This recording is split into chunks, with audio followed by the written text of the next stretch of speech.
এই দুনিয়ার মানুষ গরুতেও খায় পেটে ক্ষুধা, কুকুরের পেটে ক্ষুধা তৃষ্ণা মিটায়, মানুষের পেটে ক্ষুধা তারাও খাবে। তবে আমি আল্লাহ গরুর মতো খানা মানুষের জন্য তৈরি করি নাই।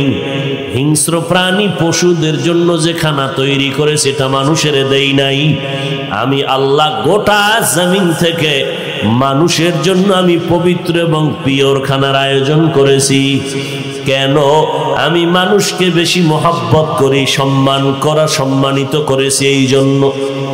সেই মানুষ জীবনে সম্মানের চেয়ারে থাকবে এবং কিয়ামতে পরকাল জিন্দেগিতে মুক্তির সনদ নিয়ে বেহেশতে যাবে। যদি এটা চায়, দুইটা ব্যবস্থা আল্লাহ দিয়েছেন। এক ব্যবস্থার নাম ব্যক্তিদের অনুসরণ, আল্লাহর পক্ষ থেকে প্রতিনিধি দল। দ্বিতীয় ব্যবস্থার নাম আল্লাহর দেওয়া কিতাব। গোটা সৃষ্টি জগতের ভেতরে একমাত্র ব্যক্তিদের মধ্যে শ্রেষ্ঠ ব্যক্তি রহমাতুল লিল আলামিন। আর আল্লাহ যত কিতাব দান করেছেন, এই কিতাবের মধ্যে শ্রেষ্ঠ কিতাব হলো কোরআনুল কারীম। শ্রেষ্ঠ ব্যক্তি রহমাতুল লিল আলামিন। আর কিতাবের মধ্যে শ্রেষ্ঠ কিতাব বলেন না কেন? কোরআনুল কারীম। এই দুই ব্যবস্থা কোরআন দিছেন আমার আল্লাহ। কেমন সে আল্লাহ যার কোনো দ্বিতীয় উদাহরণ নাই। নবীর কাছে দিয়েছেন, যেই নবীর জীবনে কোনো মিথ্যা কথা বলেন নাই।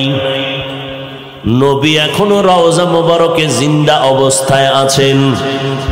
কিয়ামত পর্যন্ত সমস্ত নবীরা তার রওজা মোবারকে জিন্দা। যারা জিন্দা মানে না তারা বাতিল। বলেন তারা কি? বাতিলের বিরুদ্ধে কথা বলা নবীর আইনে সুন্নত, কোরআনের আইনে ফরজ। নবীর যুগে বাতিল ছিল নি? কথা বলেন।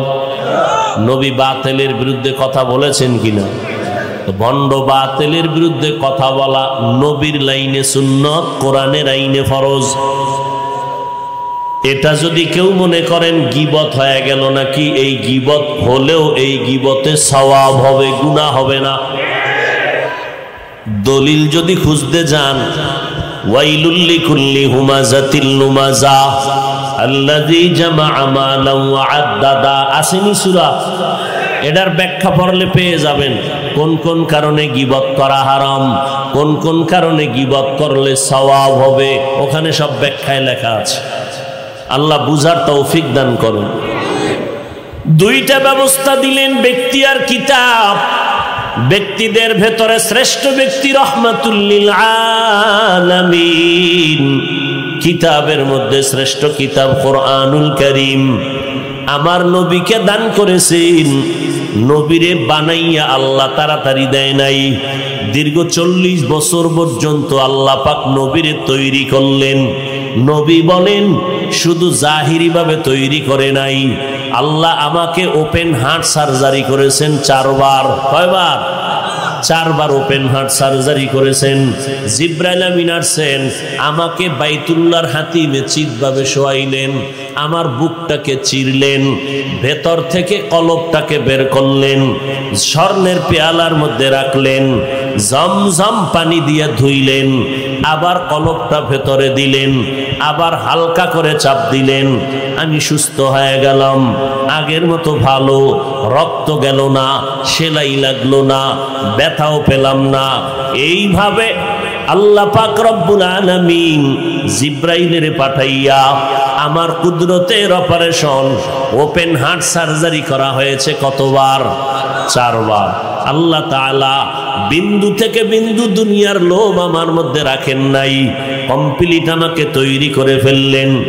আমি হেরা পর্বতের গুহার মধ্যে যাইয়া আল্লাহর ধ্যানে সময় কাটাইতাম। 1 দিন আর 2 দিন না, সপ্তাহে সপ্তাহ না খাইয়া ওখানে বসে থাকতাম। আল্লাহর ঘর দামি না হেরা গুহা দামি? এটা বলতে পারেন না? বাইতুল্লাহ দামি না হেরা পর্বত দামি? হ্যাঁ, এটা বলতে সন্দেহ লাগে আপনার? কি আশ্চর্য ব্যাপার!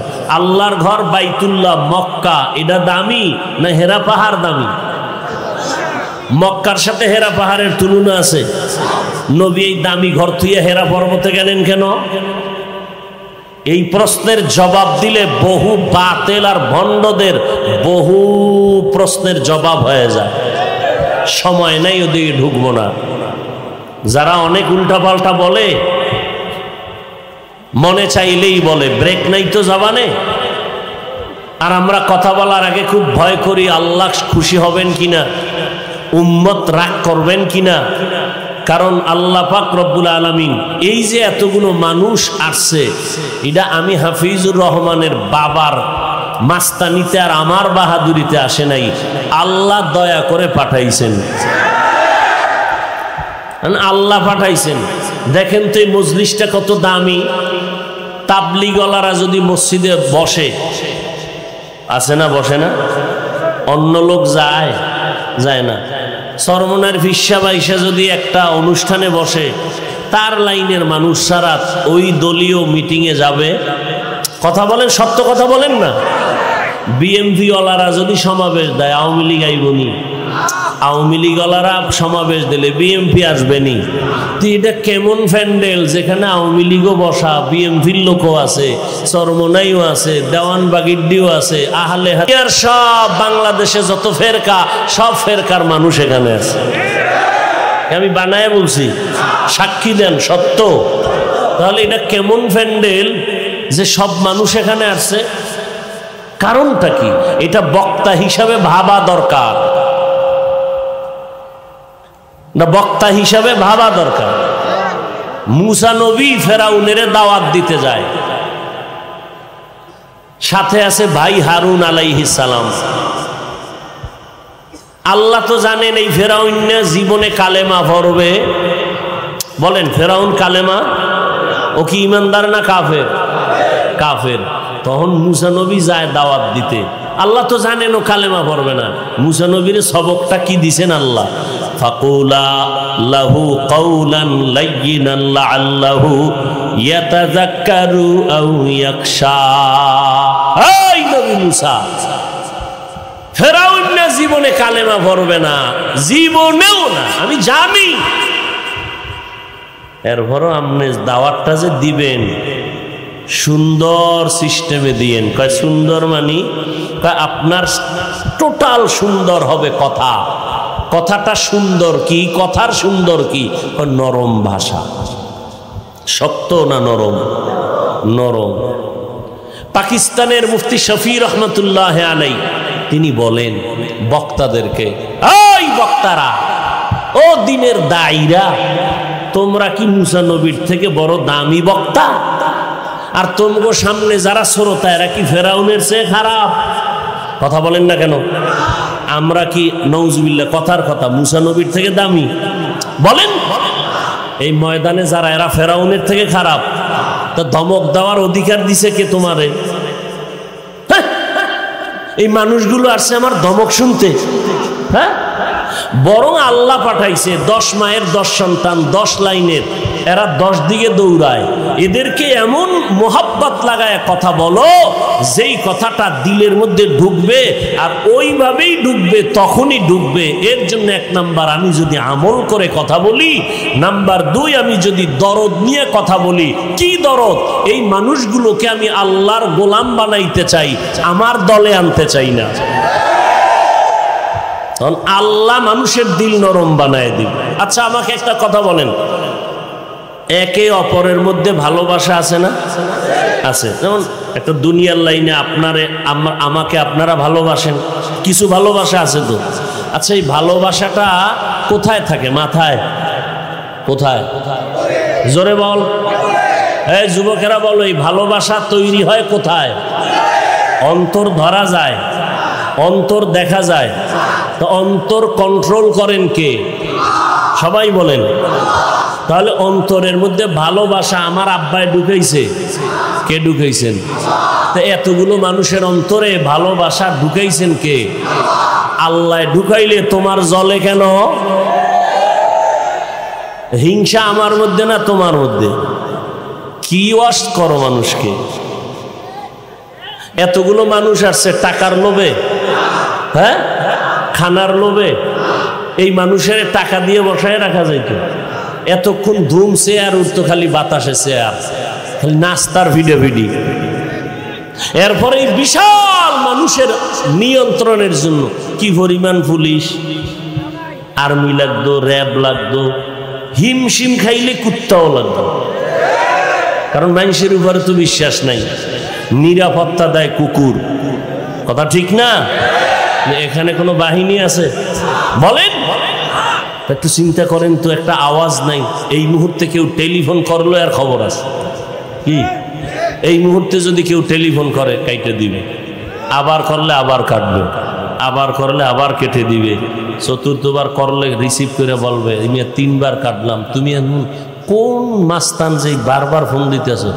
তুমি আর ভুলো আমারটা ফোন দিবে না, দিলে নাম্বারটা কেটে ফেলবো। আর আল্লাহ না করুক যদি ম্যাডাম দিয়ে বসে, তা তো আজ রাত্রে খবর আছে। বুঝেন তো, একটু বুঝেন তো। আমি কিন্তু হাসির জন্য বলি না, একটু বুঝার দরকার যে আসলে বিষয়টা কি। এতগুলো মানুষ নিয়ন্ত্রণ কে করে? র্যাব নাই, পুলিশ নাই, কিচ্ছু নাই। বসার বিছনাটা পর্যন্ত ভালো না, ঘাসের মধ্যে বসে আছে, কেউ দাঁড়ায় আছে। খানা নাই, নাস্তা নাই, কিচ্ছু নাই।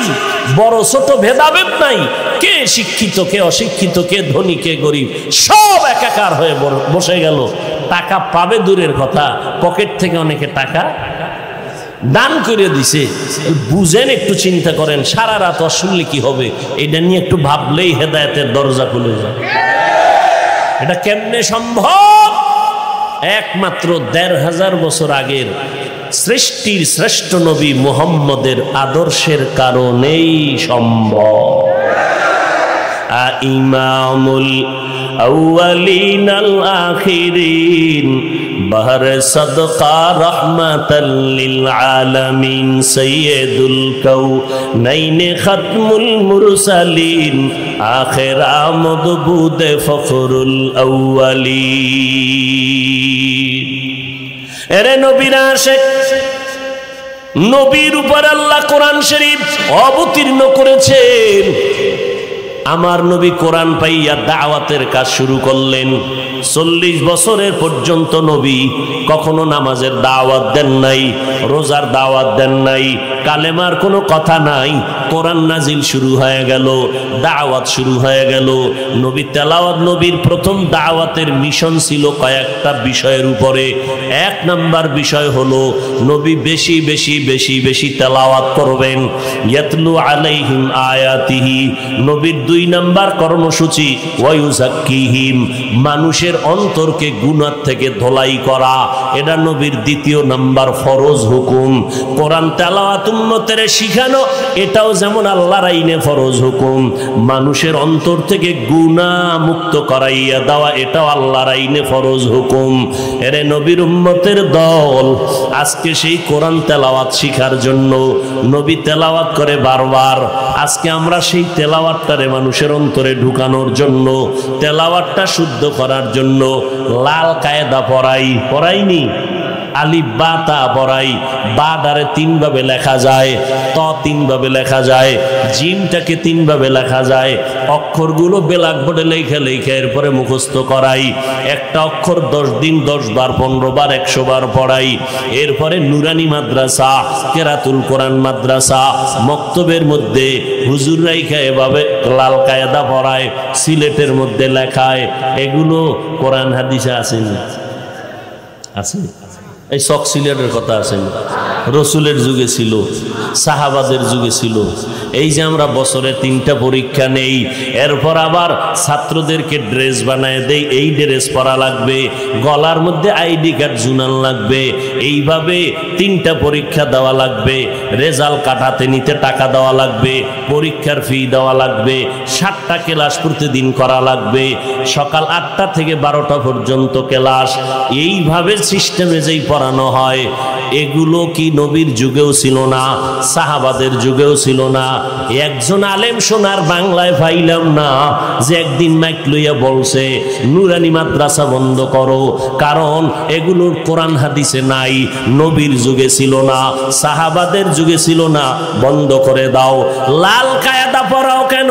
নবীর যুগে ছিল না, সাহাবায়ে কেরামের যুগে ছিল না, এগুলো তাবেঈনদের যুগে ছিল না। এই লাল কায়দা নতুন সিস্টেম কইরা যারা পড়াও, এটা বেদাত, বন্ধ করে দাও। একজন টুপিওয়ালা মাওলানাও বাংলার জমিনে পাওয়া যায় নাই। কেন তারা বলে না? কারণটা কি?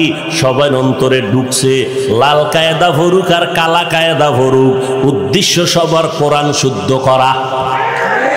উদ্দেশ্য কি? কোরআন শুদ্ধ করা। কিন্তু যে কোরআন শুদ্ধ করা, যে মালিকের হুকুম, অন্তরকে ধোলাই করা, এটাও সেই মালিকের হুকুম। কলবের পরিষ্কার করো নবী, অন্তরকে গুনাহমুক্ত করাইও। আমার নবী অন্তরকে গুনাহমুক্ত করাইতে যাইয়া নবীর বেশি জিকির আজকারের সবক দেওয়া লাগে না। কারণ মহান নবী, বিশ্ব নবী, শ্রেষ্ঠ নবী, যার কলবের মধ্যে আল্লাহ তো পাওয়ার দান করেছেন, শুধু নজর দেয় কলবের মধ্যে পরিবর্তন শুরু হয়। হাতে হাতটা লাগায়, জাগাত ব্যাটারি কলবের চার্জ হয়ে যায়। কিন্তু ১৫০০ বছর পর আমাদের পীর সাহেবরা মানুষের অন্তর ধোলাই করার হুকুম পালনের জন্য বলে সকালে বৈশা জিকির করো, সুবহানাল্লাহ, আলহামদুলিল্লাহ, আল্লাহু আকবার। আবার মাগরিবের পরে জিকির করো। তাবলীগওয়ালারা ৬ উসুলের বয়ান করে, ৬টা উসুলের উপরে জীবন চালাও। এইভাবে বিভিন্ন লাইনে মানুষের হক্কানি ভণ্ডনা, যারা আহলে হক, পীর মাশায়েখ, তাবলীগওয়ালারা মানুষের দইরা মানুষের বিভিন্ন সবক দেয়। উদ্দেশ্য কি? মানুষের অন্তর থেকে গুনাহ মুক্ত হয়ে যাবে, নামাজ পড়বে, পাগড়ি পড়বে, মা বাবার খেদমত করবে। যে কারণে দেখা যায় ইংরেজি পড়ুয়া জীবনে মাদ্রাসায় পড়ে নাই, তাবলীগে যাওয়ার কারণে ইংরেজি লাইনের মানুষ, RAB, army, police, BDR, OC, DC, SP, একজন আর দুইজন না, লক্ষ লক্ষ আল্লাহর বান্দারা ৫ ওয়াক্ত নামাজি। আগে নামাজ পড়তো না, এখন নামাজ ছাড়ে না। আগে দাড়ি রাখতো না, এখন দাড়ি এত বড় হয়ে গেছে। পাগড়ি পরে, টুপি পরে, তাবলীগওয়ালাদের সোহবতে আসার কারণে, খাঁটি আল্লাহওয়ালাদের সোহবতে আসার কারণে এখানে এসে বহু টুপিওয়ালারা স্লোগান শুরু করছে, পীর মুরিদি শিরিক। এগুলো নবীর যুগে ছিল না, সাহাবাদের যুগে ছিল না। কিসের আবার জিকির মিকির, এই সকাল সন্ধ্যা জিকির টিকির, এগুলো নবীর যুগে ছিল না। এডি শিরিক, এডি বেদাত, বন্ধ করে দাও। আমার কথা হইল, নবীর যুগে লাল কায়দা ছিল না, এখানে কেন প্রশ্ন নাই? আল্লাহওয়ালাদের এই সমস্ত মিশন নিয়ে কেন প্রশ্ন? আসলে কথা হলো, দেখতে নারী চলন বাঁকা।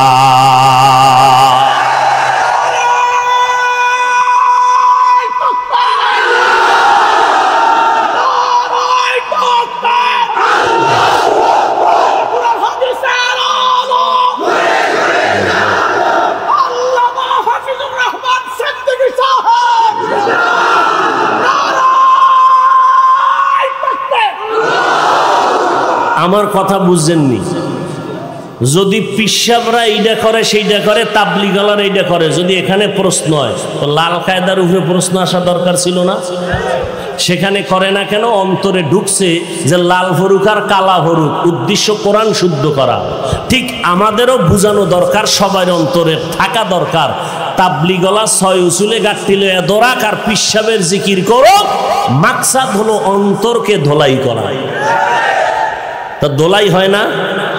একটা লোক নীলফামারীর প্রাণ কেন্দ্রে দাঁড়ায়, একটা লোক দাঁড়ায় বলো যে হাফিজ ভাই আপনাকে ধন্যবাদ জানাই, তবে প্রশ্ন, আমগো নীলফামারীর বিভিন্ন এলাকায় এইরকম কিছু লোক আছে, আগে গাঞ্জা খাইতো না, নামাজ পড়তো, তাবলীগে যাওয়ার কারণে এখন নামাজ ছেড়ে দিয়েছে, চরমনাই যাওয়ার কারণে, কোনো পীরের কাছে যাওয়ার কারণে এখন আল্লাহর বিরোধিতা করে, রসুলের বিরোধিতা করে।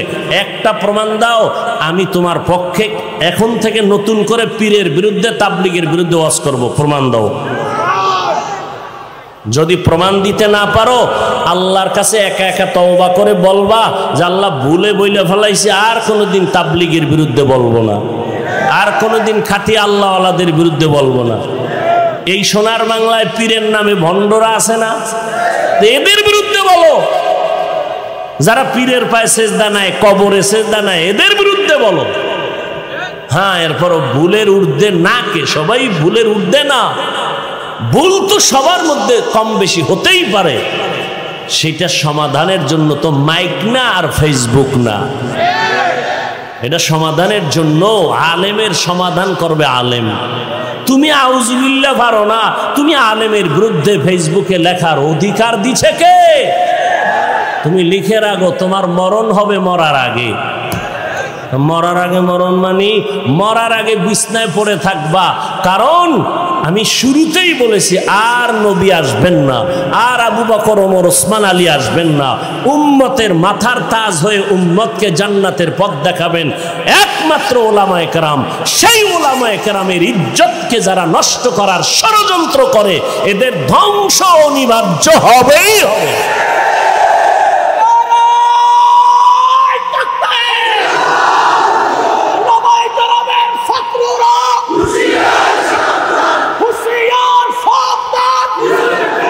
ভাইরা আমার, এই ফেসবুকে মিডিয়ার মাধ্যমে যারা আলেমদের ইজ্জত নষ্ট করে, প্রথম দোয়া করি আল্লাহ তাদের হেদায়াত দান করেন, আল্লাহ হেদায়াত দান করেন, আল্লাহ হেদায়াত দান করেন। শেষবারে বলবো, আল্লাহ আপনি তো জানেন হেদায়াত আছে কিনা, যদি না থাকে তাহলে এদেরকে ধ্বংস করে দেন। কারণ ওলামায়ে কেরামের কথার উপর তো উম্মত জান্নাতের পথে চলবে, ঠিক না? সে আলেমের উপরে যদি মানুষের ভক্তি নষ্ট হয়, তাহলে এই জান্নাতের পথে কার কথায় চলবে? আল্লাহ ওলামায়ে কেরামের ইজ্জতকে হেফাজত করেন। কষ্ট হইতেছে আপনাদের, কষ্ট আমার হচ্ছে, আমার তো আরো দূরে যাইতে হবে বয়ান ধরার জন্য।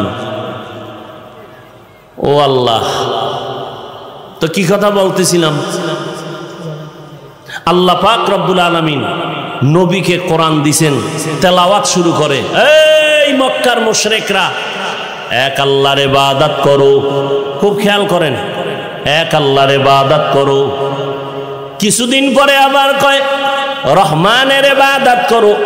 মুশরিকরা কয় মুহাম্মদ সাল্লাল্লাহু, পড়েন না কেন? বলেন সাল্লাল্লাহু, বললে সওয়াব না গুনাহ? हर के बाशत आमेले सल्लो मुदम आतिशे दोज़ख शवद बरवाए हाराम। एरे अल्लाहर बंदार जुबक ও পর্দার আম্মা জানেরা, ও বৃদ্ধ বাবাজি, কয়দিন আর দুনিয়াতে বাহাদুরি করবেন রে বাবা? আমার নবী দাওয়াত দিচ্ছেন, মুশরিকরা বিরোধিতার জাল ফেলতেছে। এতদিন আল্লাহর নাম কইলা, এখন আবার রহমানের নাম কও। তোমার আল্লাহ কয়জন? আল্লাহ তো একজন। একবার কও রহমানের ইবাদত করো, একবার বলো আল্লাহর ইবাদত করো। এবার রহমানের পরিচয় দাও। আল্লাহ রহমানের পরিচয় দিয়া সূরাতুর রহমান অবতীর্ণ করলেন। ও নবী জানায় দেন, রহমানের পরিচয়টা দিয়া দেন। আর রহমান আল্লামাল কুরআন,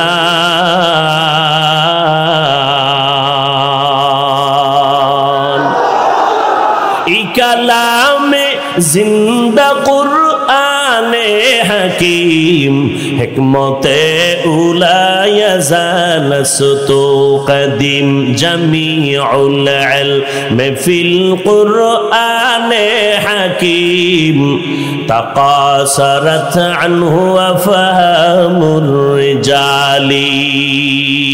রহমান হলেন তিনি। খেয়াল করেন, মূল কথাটা আমি এখনই বলতেছি, এরপরে মোনাজাত দিয়ে দেব। রহমান হলেন তিনি, কোরআন শিখাইলেন যিনি। রহমান হলেন তিনি, মানুষ সৃষ্টি করলেন যিনি। আমরা বাস্তবে দেখি, আমরা দুনিয়াতে আগে আসছি, পরে আল্লাহর কোরআন শিখছি। আল্লাহ কয় না না, আমি আগে কোরআন শিখাইছি, পরে মানুষ বানাইছি। আল্লাহ উল্টা কেন বলছেন? ফিআলুল হাকিম লা ইয়াখলু আনিল হিকমা। হাকিমের কোনো কাজ হিকমত থেকে খালি না, জ্ঞানীদের কোনো কথা জ্ঞান থেকে শূন্য না। এরে নবীর উম্মতের দল, এই এতগুলো মানুষ লইয়া আপনার মরা বাবা মার জন্য দোয়া করার জীবনে সুযোগ পাইছেন? আলাদা আপনি পারবেন? তো এই মানুষগুলো এক জায়গায় বসে আল্লাহর কাছে মা বাবার জন্য দোয়া করা, এটা সৌভাগ্যের কথা না?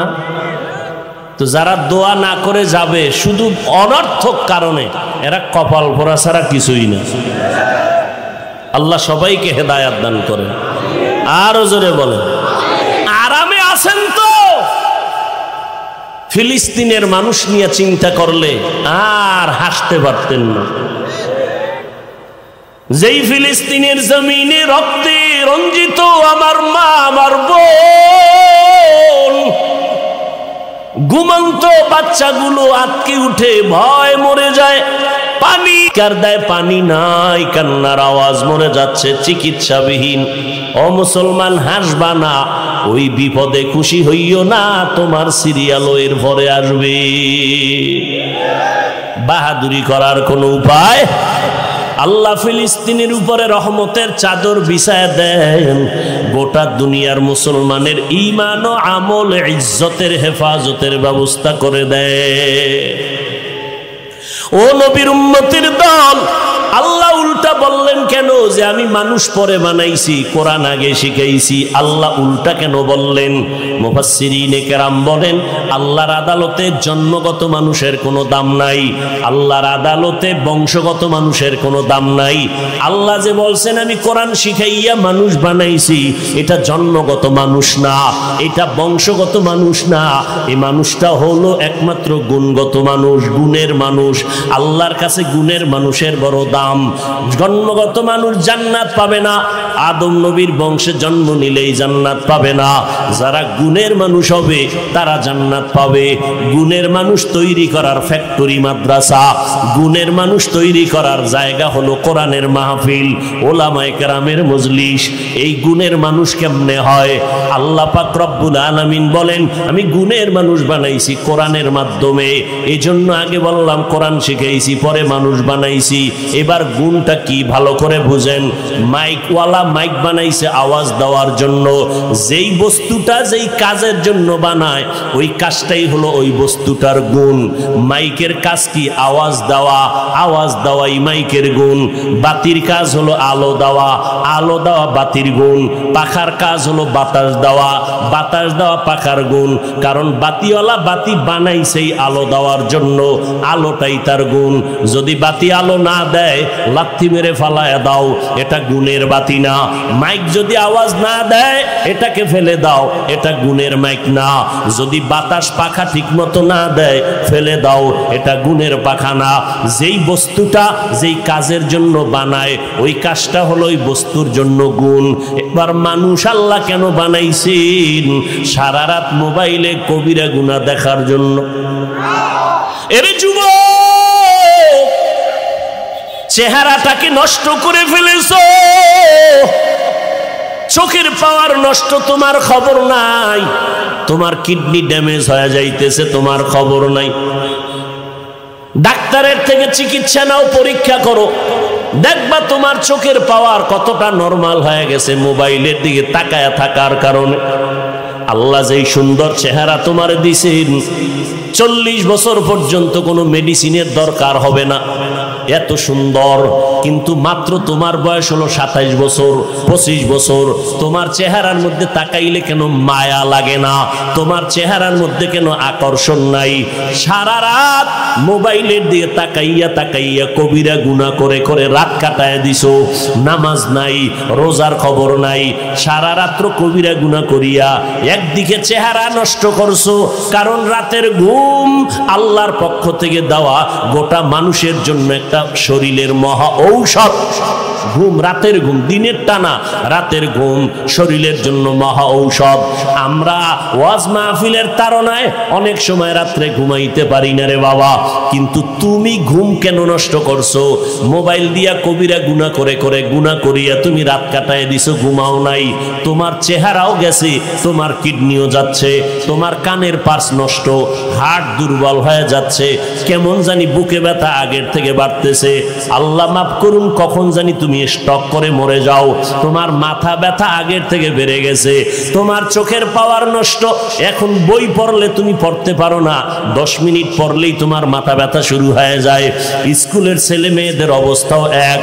আরো কত অন্যায় এই মোবাইলের দ্বারা করতেছ রে বাবা। আল্লাহ পাক রব্বুল আলামিন মানুষের গুণ কি? আল্লাহ বলেন আমি মানুষ কেন বানাইছি? ওয়ামা খালাকতুল জিন্না ওয়াল ইনসা ইল্লা লিয়াবুদুন।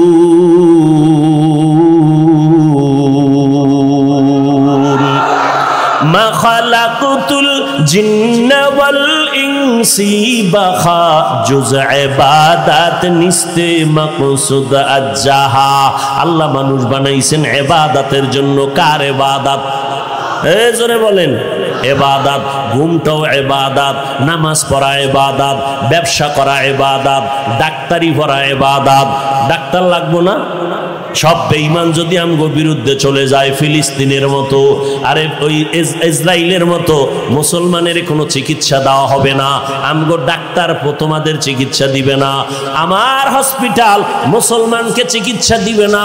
তখন আমার কলেজের ছেলে মেয়েরা ডাক্তারি হইরা যারা মানুষের মতো মানুষ হবে, এরা দাঁড়াইয়া বলবে এই বেঈমানের বাচ্চারা, তোদের চিকিৎসা আমাদের দরকার নাই, তোদের কোনো ঔষধ আমাদের লাগবে না, আমাদের মুসলমান জন্য আমরা মুসলমান ডাক্তারেরাই যথেষ্ট। এই জন্য বলি বাবা, স্কুলে পড়ো, কলেজে পড়ো, তবে আল্লাহ পাক রব্বুল আলামিন যেই জন্য তোমারে বানাইছেন এই খেয়াল রাখবা ওই জিনিসটা ইবাদতের জন্য। ইবাদত মানি তুমি যা করবা, যা বলবা সব আল্লাহর জন্য, নবীর তরিকায়। বান্দা তুমি পানিটা পান করবা নবীর সুন্নত অনুযায়ী, তো ইবাদত। বাথরুমে ঢুকবা নবীর তরিকায়, ইবাদত। নামাজ পড়বা নবীর তরিকায়, ইবাদত। দোকানদারি করবা নবীর তরিকায়, ইবাদত। কারো সাথে বন্ধুত্ব করবা নবীর তরিকায়, ইবাদত। কাউকে দুশমন বানাইবা নবীর তরিকায়, তাও ইবাদত। আল্লাহর নবীর তরিকায় সব করো, সব ইবাদত। ও বান্দা তুমি পোশাক পরবা নবীর তরিকায়, ইবাদত। নবীর তরিকায় তুমি ঘুমাইবা, তাও ইবাদত। কান্না করবা নবীর তরিকায়, ইবাদত। মাঝে মাঝে তুমি হাসিও যদি দাও নবীর তরিকায়, তাও হবে ইবাদত। স্ত্রীর সাথে স্বামী হাসবে, সৎকার সমান সওয়াব। ও আল্লাহর বান্দা, মা বাবা সন্তান হাসবে কথার মধ্যে মুহাব্বতে, এতেও সওয়াব। না তুমি বান্ধবীর লগে হাসবা, এটা সওয়াব। উল্টা দাও কেন? উল্টা বুঝো কেন? মাকে সালাম দাও, সওয়াব। স্ত্রীকে স্বামী সালাম দিবে, ইবাদত। স্ত্রীরে দেয় না, শালীরে দেয়, লাগে না এরপরও 3 বার সালাম। তো সালামের স্টাইল কি? সালামালাইকুম সালাম দেয়, সালামালাইকুম, তার মানে তোর উপরে খোদার গজব। হে আবার ঘুরায় কে ওয়ালাইকুম, তোর উপরে আগে। ভাইরা আমার, নবীর তরিকায় চলো। নীলফামারীর মুসলমান আইএ পাশ করলি রে যুবক, বিএ পাশ করলি, কপাল বড় খারাপ। দুঃখে বলি, রাগ করবি না, বেয়াদবি করব, বেয়াদবি নিবানা রে বাবা। আমার দিলটা এমন নরম হয়ে বসছি, তুমি যদি বলো হাফিজ ভাই পাও ধরো, নিচে নাইমা নামাজ ছাড়বো না, বল আমি এখনই নিচে নাইমা তোমার পায়ে ধরো। ও আল্লাহর বান্দারা, আইএ পাশ করলা, বিএ পাশ করলা, কিন্তু আসসালামু আলাইকুম দুইটা শব্দ তুমি শুদ্ধভাবে শিখতে পারলা না, বড় দুঃখ লাগে। সালাম শিখতে কি মাদ্রাসায় যাওয়া লাগবে নি? তাহলে সব শিখলা, আসসালামু আলাইকুম এই দুইটা শব্দ শিখতে পারলা না, কপাল বুঝি খারাপ হয়ে গেল। ও আল্লাহর বান্দারা, আমার আল্লাহ তওবার দরজা খুলে রাখছেন। আল্লাহ বলেন আমি মানুষ বানাইছি ইবাদতের জন্য, ইবাদত মানুষের গুণ। মাইক বানাইছে আওয়াজ দেওয়ার জন্য, আওয়াজ দেওয়া মাইকের গুণ। বাতি বানাইছে আলো দেওয়ার জন্য, আলো দেওয়া বাতির গুণ। মানুষ বানাইছেন ইবাদতের জন্য, ইবাদত মানুষের গুণ। এখন ইবাদতটা করবা কেমনে? সিস্টেম লাগবে না? সিস্টেম শিখতে হলে কোরআন লাগবে, কোরআন বুঝতে হলে ওলামায়ে কেরাম লাগবে। কথা বলেন না কেন? সিস্টেম শিখতে হলে কোরআন লাগবে, কোরআন বুঝতে হলে হাদিস লাগবে, কোরআন হাদিসের ব্যাখ্যা জানতে হলে আহলে হক আলেম লাগবে। তাহলে কোরআন না শিক্ষায় ইবাদতের সিস্টেম অর্জন করা যায় না। আল্লাহ এই দিকে ইঙ্গিত করে বলেন, আর রহমান আল্লামাল কোরআন খালাকাল ইনসান। আমি আগে কোরআন শিখাইছি, এরপরে মানুষ বানাইছি। অর্থাৎ যারা কোরআন শিখে, কোরআন অনুযায়ী ইবাদত করবে, তারা গুণের মানুষ, গুণের মানুষ বিনা হিসাবে জানবে। আল্লাহ এই জন্য বলেন, আমি মানুষ বানাইয়া কোরআন শিখাই নাই, বরং কোরআন শিখাইয়া মানুষ বানাইছি। গুণের মানুষ, এই গুণের মানুষ তৈরি হয় এই সমস্ত জায়গায়। গুণের মানুষ কেমন? একজন সাধারণ মানুষ যারা গুণের না, এরা যেখানে পারে সেখানেই রাস্তায় দাঁড়ায় প্রস্রাব করবে। কেন? তার মধ্যে মানুষত্বের গুণটা নাই। কিন্তু আমি যেখানে সেখানে করব না, কারণ রসুলের সুন্নত হলো দাঁড়াইয়া করা যাবে না এবং গাছের নিচে করা যাবে না, নিরাপদ জায়গা, মানুষের চলাচলে যেন বিঘ্নতা না আসে। আমি সেখানেই প্রস্রাব করব, পানি ব্যবহার করব, আমি বাথরুমে খালি মাথায় যাব না। ও আল্লাহর বান্দারা, যারা গুণের মানুষ না, এরা দেখবেন রাস্তায় গরুর মতো হাঁটে আর চাটে, খানা দানা খায়, দাঁড়াইয়া খায়, বাম হাতে খায়, ডান হাতে খায়, বিড়ি টানতেছে, মুরব্বিও বুঝে না, উল্টা পাল্টা চলে। কেন? এদের মধ্যে গুণ নাই, মানুষের গুণ। আর গুণের মানুষ যারা, এরা ডান হাতে খাবে, পান করবে, বিসমিল্লাহ বলে দোয়া করবে এবং বসে বসে খাবে, দাঁড়াইয়া পান করবে না, খাবে না, লোকালয় খাবে না, নিরিবিলি পরিবেশে, মানুষের যেন নজর লাইগা নিজের ক্ষতিগ্রস্ত না হয়। নবীর তরিকা মতো যদি বান্দা চলে তো গুণের মানুষ হয়ে যাবে। ও আল্লাহর বান্দারা, আপনারা সবাই মানুষ, তবে একটু চিন্তা করেন গুণের মানুষ হইতে পারলেন কিনা। আমার আব্বা মানুষ, আমিও মানুষ, এই মানুষ হিসাবে নাজাত পাওয়া যাবে না। আদম নবী মানুষ, আমিও তার বংশের মানুষ, এই জন্য নাজাত পাওয়া যাবে না। নাজাত পাইতে হলে মানুষের গুণ লাগবে, ইবাদত। ইবাদত শিখতে হলে কোরআন লাগবে, আর কোরআন বুঝার জন্য হাদিস লাগবে, কোরআন হাদিস শিখার জন্য, ব্যাখ্যার জন্য আহলে হক ওলামায়ে লাগবে, ওলামায়ে কেরাম। এদের কাছে যাইয়া নিজের পরিবর্তন ঘটাও। ও যুবক, মা বাবার থেকে দোয়া নাও, কারণ মা বাবা মাথায় হাত দিয়ে দোয়া করবে, জায়গায় কবুল হয়ে যাবে। ওলামায়ে কেরামের পরামর্শ নিয়ে চলো, মা বাবার দোয়া নিয়ে চলো। দেশের বিরুদ্ধে, জাতির বিরুদ্ধে ষড়যন্ত্র না, মানুষকে ভালোবাসা শিখো। একটা মানুষকে গালি দেওয়া সহজ, বুকে লাগাইয়া মোহাব্বত করা বড় কঠিন। মানুষের বদনাম গাওয়া সহজ, মানুষের গুণগান গাওয়া বড় কঠিন। আল্লাহর মোহাব্বত নিয়া আমার নবীর আদর্শ লালন করো, মানুষকে কাছে ডাকো, মানুষের আপন বানাও, যাতে মানুষ দিনের দিকে আগায় যায়, মানুষ যেন নবীর সুন্নাত মেনে গুণের মানুষ হয়ে যায়। আল্লাহর মোহাব্বত নিয়ে মানুষকে ভালোবাসো। আর 5 বেলার নামাজ পড়ো, এক ওয়াক্ত নামাজ ছেড়ে দেওয়ার কোনো আইন ইসলামে নাই। আছে 5 বেলার নামাজ। স্কুলে পড়ুয়া ছাত্র ছাত্রী, এই যুবকেরা বলো, 5 বেলার নামাজ পড়ে কলেজে ভরে আছে না নাই? তোমার বিবেকটারে জিজ্ঞাসা করো, তুমি কেন পারো না? তোমার মতো যুবক RAB, army, police, BDR, army, তাকায় দেখো, উকিল, ব্যারিস্টার, ওসিডিসিএসপি 5 ওয়াক্ত নামাজ পড়ে, চাকরিও করে, আছে না নাই? তোমার বিবেকটারে জিজ্ঞাসা করো, তুমি কেন পারবা না? তোমার মতো যুবক তাকায় দেখো, রাস্তায় গাড়ি চালায়, 1 বেলার নামাজও বাদ দেয় না, নদীর মধ্যে মাছ ধরে, নামাজ বাদ দেয় না। ও বান্দা, কৃষি কাজ করে, গামছা বিছাইয়া নামাজ পড়ে, জমিনে নামাজ ছাড়ে না। নিজের প্রশ্ন করো, তুমি কেন পারবা না? মনে মনে ভাবছো কি কোরআন মিথ্যা? মনে মনে কি ভাবছো হুজুরদের কথা মিথ্যা? একটা প্রমাণ এখনো যদি দিতে পারো আল্লাহর কোরআনে ভুল আছে, আমি এখন দাড়ি কেটে ফেলবো, এখন জামা কাপড় ফালাইয়া প্যান্ট শার্টটাই লাগায় রাস্তায় নাচ গান করবো। তুমি কেন? 1500 বছর পর্যন্ত কেউ ভুল বের করতে পারে নাই, বরং ভুল বের করতে গিয়ে বহু বিধর্মীরা কালেমা পড়ে মুসলমান হয়েছে। অতএব আল্লাহর কোরআন সত্য। আল্লাহ পাক কোরআনের মধ্যে জান্নাতের বয়ান করছেন, জাহান্নামের বয়ান করছেন, তাও সত্য। কে জান্নাতে যাবে, কে জাহান্নামে যাবে, তাও কোরআনে বয়ান করছেন, তাও সত্য। গুনাহগারেরা জাহান্নামে যাবে, নেক আমলওয়ালারা জান্নাতে যাবে। অতএব এখন তওবা করে নাও। তুমি চাকরি করো, ব্যবসা করো, যাই করো, আজকে থেকে তওবা করো। আর মা বাবারে কষ্ট দিবা না। আল্লাহকে মনে মনে বলো, আল্লাহ জীবনে গুনাহ করেছি, আজকে থেকে তওবা করে নিলাম, নামাজ ছাড়বো না, মা বাবাকে কষ্ট দিব না, ওলামায়ে কেরামের বিরোধিতা করে গুনাহগার হব না, নবীর তরিকা মেনে চলবো, আল্লাহর হুকুম অনুযায়ী জীবন চালাবো। আর জবান দিয়া মিথ্যা বলবো না, গীবত করব না, হাত দিয়া কারো ক্ষতি করার অপচেষ্টা করব না। তওবা করার নসিব সবার হবে না, কারণ আমার নবী যার গুনাহ নাই 13 বছর আবু জাহালকে বয়ান করলো, কালেমা পড়লো না। এই জমিনে কিছু আবু জাহালের মতো শক্ত পাথরওয়ালা অন্তরের মানুষ থাকবে, হাজারো বয়ানে দিলটা নরম হবে না, চোখে পানি আসবে না, ওরা তওবার নিয়ত করবে না, বরং বয়ানের পরে বাইরে গিয়া সমালোচনা করে, গীবত করে গুনার পাল্লা ভারী করবে। আবার একদল মানুষ থাকবে ওমরের মেজাজওয়ালা, জীবনভর গুনাহ কইরা ফেন্ডেলে ডুইকা মরণের কথা স্মরণ হওয়ার পরে কান্না শুরু।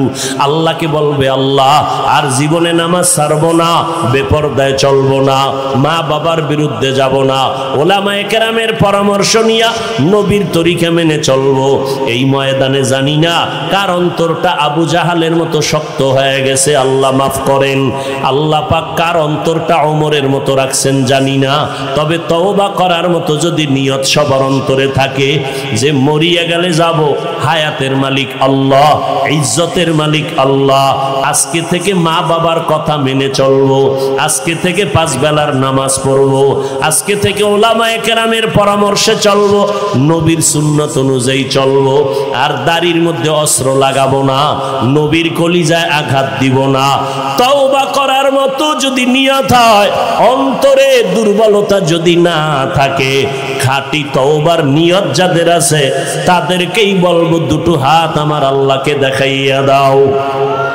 আয় আল্লাহ, হাতগুলো কবুল করে নেন, তওবা কবুল করে নেন, তওবার উপরে মজবুত হইয়া চলার মতো তৌফিক দান করেন। আয় আল্লাহ, আমাদের সবাইকে গুনাহমুক্ত জিন্দেগি দান করেন, আমিন।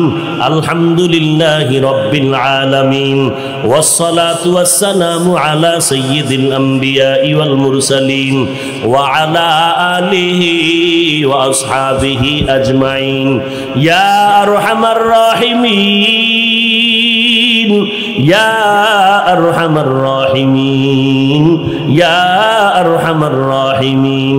রব্বিরহামহুমা কামা রব্বায়ানি সগীরা। আল্লাহুম্মা ইন্নাকা আফুউন কারীম তুহিব্বুল আফওয়া ফা'ফু আন্না। আল্লাহুম্মা ইন্না নাসআলুকা রিযাকা ওয়াল জান্নাহ।